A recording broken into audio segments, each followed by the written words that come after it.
अस्सलाम वालेकुम दोस्तों, मैं ज़ीशान नज़ीर। दोस्तों, एक आदमी एक हाथी को देखता है और क्या देखता है कि हाथी के पाँव में एक छोटी सी रस्सी होती है।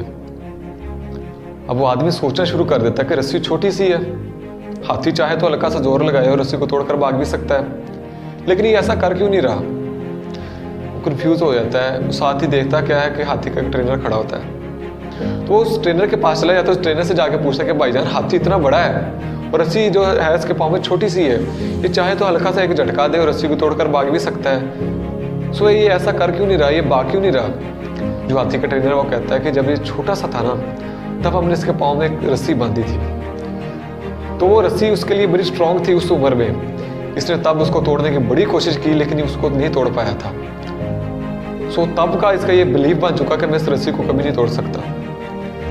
तो ये अब मेहनत नहीं करता, ये अब कोशिश ही नहीं करता इसको तोड़ने की, इसलिए ये नहीं भाग रहा। तो दोस्तों, हमारी लाइफ में कुछ ऐसे एक्सपीरियंसेस होते हैं, हम भी एक ऐसे हालात से गुजरे होते हैं जहाँ में हमें बार बार नाकामियों का सामना करना पड़ता है, बार बार हम फेल होते हैं और हम भी अपना एक बिलीव बना लेते हैं कि हम भी इसको कभी नहीं कर सकते।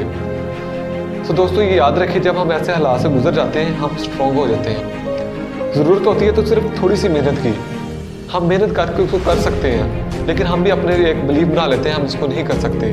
तो दोस्तों, ऐसे बिलीव्स को साइड पे कीजिए और पहचानिए अपने आप को कि हम ऐसे हालात से गुजर चुके हैं और अब हम कर सकते हैं सिर्फ थोड़ी सी मेहनत करके। You can do it, we can do it.